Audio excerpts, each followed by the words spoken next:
সাধারণত দেখা যায় যে গাউট রোগীদের কিছু কিছু খাবার যেমন ডাল জাতীয় খাবার, বিচি বা বিভিন্ন সবজি আছে যেমন হচ্ছে ফুলকপি, বাঁধাকপি, পালং শাক, গরুর মাংস, কলিজা ইত্যাদি জাতীয় খাবারগুলো যখনই তারা বেশি করে খাচ্ছে বা খাদ্য তালিকায় 2-3 দিন পর পর রিপিট করছে, তখনই দেখা যাচ্ছে তাদের পায়ের গোড়ালি ফুলে যাচ্ছে, পা প্রচণ্ড ব্যথা করছে, মাসেল ক্র্যাম্পিং হচ্ছে, ইভেন তাদের পায়ের রগেও কিন্তু টান ধরতে পারে। ছোলা একটা সেকেন্ড ক্লাস প্রোটিন, যেটা ডাল হওয়ার কারণে গাউট রোগীদের কিন্তু এইটা প্রতিদিন খাওয়ার কারণে কিন্তু সমস্যাটা বেড়ে যেতে পারে। অনেকেই আছে যে ছোলাটা হয়তো ডিরেক্টলি বাদ দিয়ে দেওয়ার পরেও কিন্তু সমস্যাটা থেকে যাচ্ছে।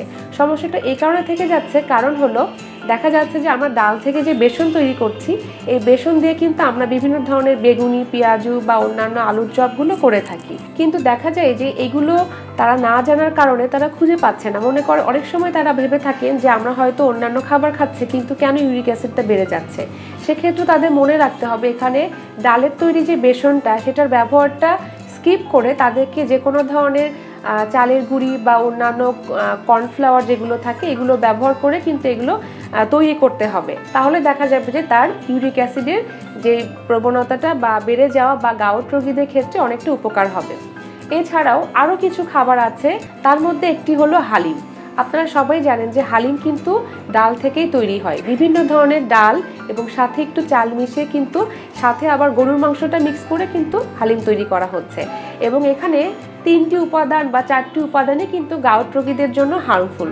এছাড়াও আরও কিছু উপাদান আছে, যেমন বিভিন্ন ধরনের সবজি তারা ব্যবহার করে থাকেন বা বিচি ব্যবহার করে থাকেন, যেগুলো থেকে কিন্তু তাদের এই রোগের ধরনটা কিন্তু বেড়ে যেতে পারে।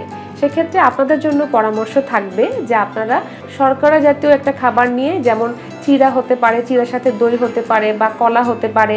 এছাড়াও কিন্তু আপনারা ন্যাচারাল যে ধরনের আমরা অ্যাজ ইউজুয়াল খাবারগুলো ঘরে খেয়ে থাকি সেই ধরনের খাবার দিয়ে কিন্তু গাউট রোগীদের ক্ষেত্রে অনেকটা উপকার হবে। তাহলে হবে কি, পায়ের ব্যথা বা পা ফুলে যাওয়া এই ধরনের সমস্যাগুলো থেকে দূরে থাকতে পারবেন। মোটামুটি যদি আপনারা একদম ব্যালেন্স খাবার দিয়ে এবং এই উপাদানগুলো, যেমন ডালের কথা বলেছি, বিশেষ করে ডাল দিয়ে তৈরি ছোলা বলেছি, হালিম বলেছি, এই খাবারগুলো অ্যাভয়েড করতে হবে এবং পাশাপাশি ফ্রেশ খাবারগুলোকে রেখে, যেগুলো গাউট রোগীদের জন্য ভালো সেই খাবারগুলো রেখে এবং প্রচুর পরিমাণে পানি গ্রহণ করতে হবে। মনে রাখতে হবে যাদের ইউরিক অ্যাসিডের সমস্যা আছে তাদের জন্য পানি গ্রহণ বাধ্যতামূলক।